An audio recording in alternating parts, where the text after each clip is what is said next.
Hello and welcome back with me, Admiral, joining me back on Star Trek Fleet Command. This is going to be part 2 to the PvP officer style stuff.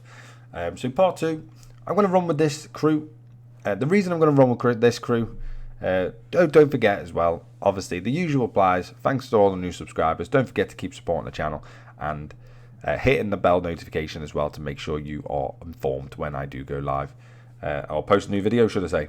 So yeah, moving on to this video. So I'm going to run with this crew, which is the Discovery crew. The reason I'm going to run with this crew, especially as Tilly as the commanding or as the captain ability, is because of this power of math. So at the start of combat, when defending from a player attack, Tilly. So bear in mind this is defending from a player attack, so you have to be a little bit submissive for this attack to work. So just bear that in mind, but I can't see it being too much of an issue, especially in the combat situations. If you have this crew on a node, for example, this will be a very good crew to just leave on the node and obviously hope for the best, essentially.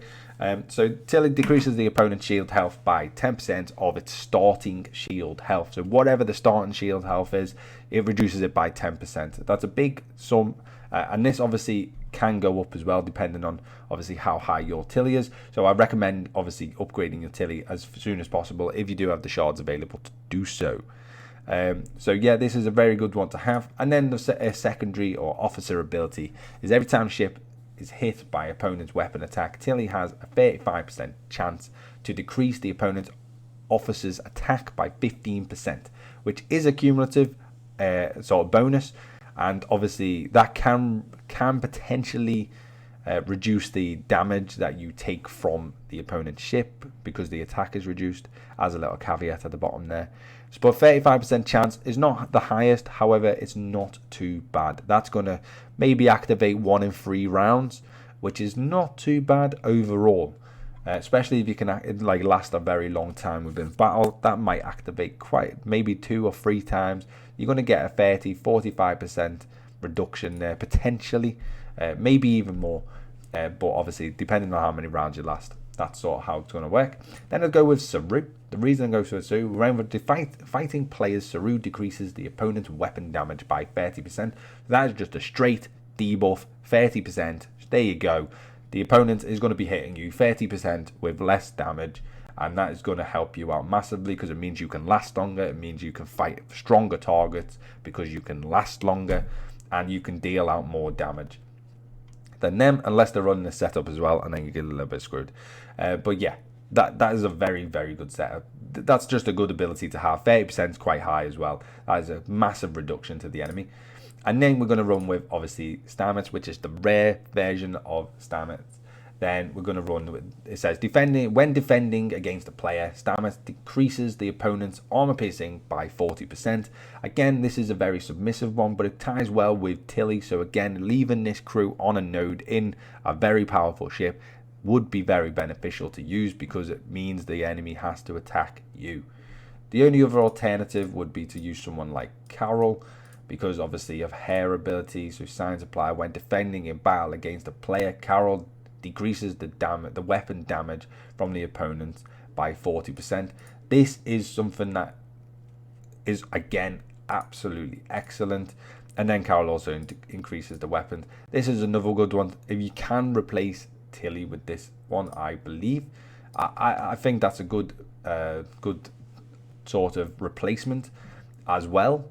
You can use Tilly, but again, this one, because Tilly is the shield reduction. However, if you, for example, use this ability, so use Carol, so when defending in battle, you reduce obviously the weapon damage from the opponent by 40%, and then accumulate that with, oh yes, Saru, which decreases the weapon damage by 30%.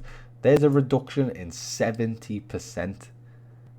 So the enemy, for all intents and purposes, is pretty much going to be brushing past you, whilst you're getting a bonus because you get a 25% increase in weapon damage, and obviously you got the reduction obviously in armor piercing as well. If you are obviously a battleship, this is a very, very good crew for a battleship, especially if you can get that health pool up as high as possible. That is going to help massively. So what you want to put like the Livises on this, get the health up. Obviously you don't want to get your attack to fall too much, so just bear that in mind. But you want to get your Livis, your Neros, and you can get your health up as far as possible. without trying to compromise obviously too much on the other bits. I mean, maybe putting hair in might be a little bit more beneficial, for example, just to get them 2 stats up. But this is a good one to use on a battleship, certainly a battleship, and then leave it on a node and just let the enemies hit it, because these are going to do wonders to that. I believe they are, and that is going to be the second setup I would run. You can use a third setup or a fourth setup. Now this is the second one for this video, but fourth overall. You can use a fourth setup, and that setup's going to be obviously you can use your generic ones, which are going to be your morale crew. Yeah, you can use that, no problem with that. I just feel like these are a little bit more intricate and you're sort of thinking a little bit more.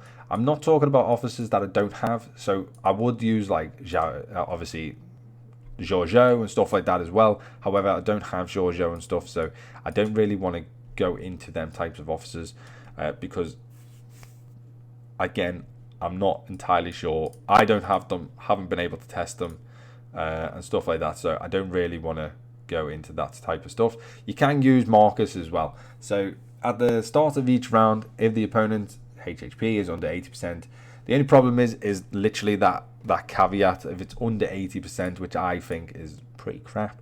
And at the start of each battle, Alexander Marcus increases your shield piercing of the ship by 100% of the defense of the crew.